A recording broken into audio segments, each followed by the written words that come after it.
Fiat is a system, Neo. That system is our enemy.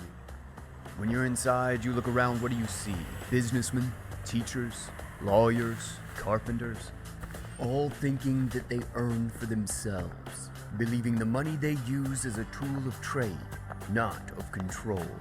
You have to understand that most of these people are not ready to see it. Many of them are so invested, so hopelessly dependent on the system, that they would fight to protect it. Were you listening to me, Neo? Or were you thinking about cheap money? Look again. Freeze it.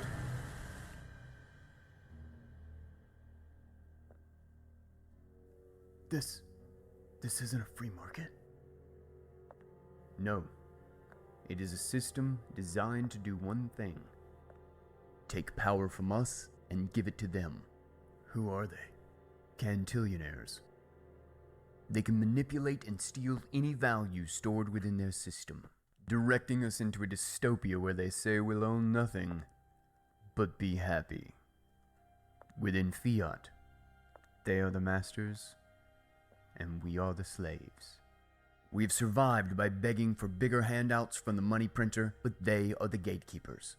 We store our hopes and dreams in the tokens of their false promises, and the only way out is to fix the money. Bitcoin. I won't lie to you, Neo. Every other attempt at independent money and every electronic cash has died. But where they have failed, Bitcoin will succeed. Why? I've seen journalists who expose them ruined, watch them defraud us for trillions and no one went to jail. But their wealth and their power are still based on a world where they must sell their souls, and because of that, they will never be as sovereign or as free as you can be. What are you trying to tell me? I can sell my Bitcoin for millions one day? No, Neo. I'm trying to tell you that when you're ready, you won't have to.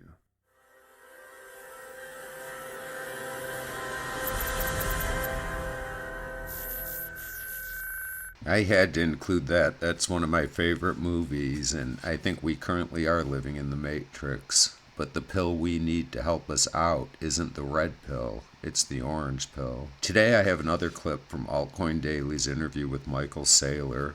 I'll put a link to the full interview in the description. Michael is asked if it is too late to get into Bitcoin. His answer is brilliant. He compares Bitcoin to New York City real estate. New York City was already the biggest and most important city in the New World in 1776. Was it too late to buy then? What about 1876?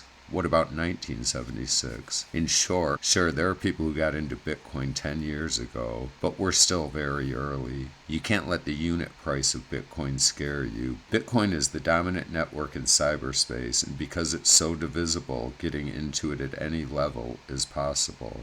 Enjoy the clip. There's only one thing, as an average American, there's only one thing, only one hang up I have. It's that I feel like I'm a little late to the party. There's no way I can accumulate one whole Bitcoin. I mean, at this point, I'm shooting for 0.1 Bitcoin. So, I mean, I guess my question is 0.1 Bitcoin of any significance? You know, New York was the greatest city in North America by about 1776. And you would have been late to the party. But the question is, would you buy a city block in New York in 1776?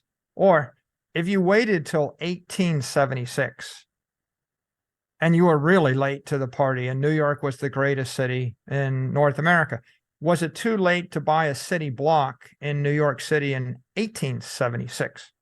Or how about 1976? If you were 200 years late to New York City, if you look at the property values of New York in 1976, what you'll find is you would be rich if you had actually bought real estate in New York in 1976. So the answer to the issue is in every economic system, every economic empire, there's always one city, one place that one network where people gravitate to. In ancient, in the ancient Med, it was Carthage for a while. And then it was Rome, and then it was Venice, And eventually the French Empire terminated in Paris, and the British Empire terminated in London. And then eventually the American economic empire terminated in New York. And there are reasons why. It's just everybody comes together in that place. Even today, New York is still the economic epicenter of the United States. And so Bitcoin represents the economic epicenter of cyberspace. It is the one place where if I want to create a digital application, if I want to move money at the speed of light, and I live in Singapore, I'm using Bitcoin. If I live in Paris, I'm using Bitcoin. If I live in Moscow, I'm using Bitcoin. If I live in China, I'm using Bitcoin.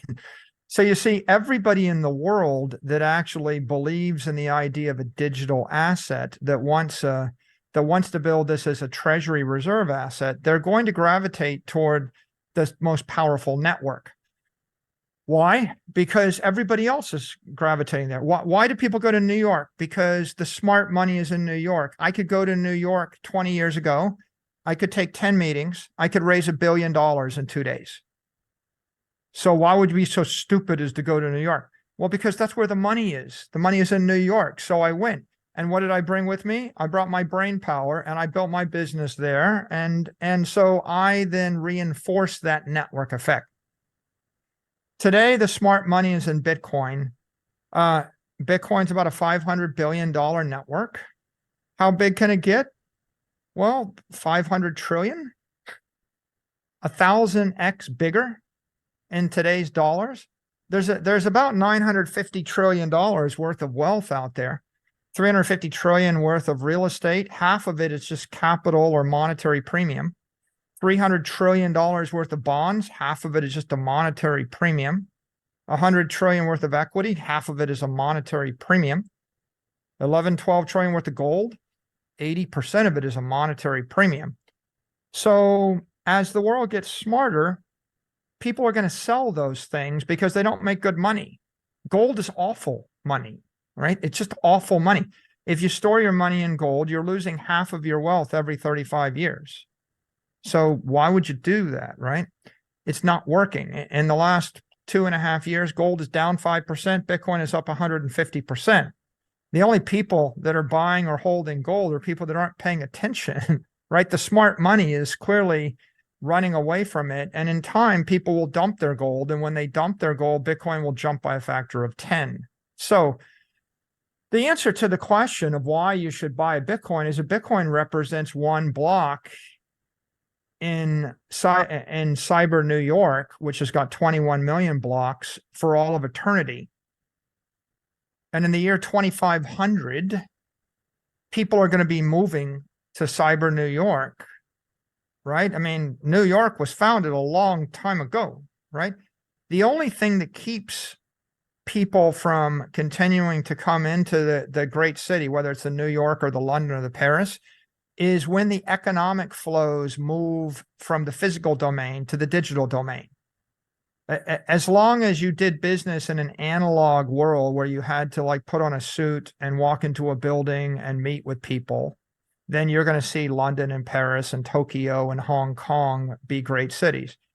When the economy moves to the digital realm, and you don't have to put on a suit and walk into a building, and you can have a Zoom meeting of 20 people in 20 places and raise $1 billion in a day, right? Then some of the economic energy drains out of the city networks and it drains into the crypto network. And so buying a Bitcoin, whether it's 1 Bitcoin or 1 million Satoshis or 100,000 Satoshis or 1 Satoshi, is just like buying into New York City 250 years ago. Yeah, sure, you're late. People got there 100 years before you. Okay. Well, in this case, someone got there 14 years before you.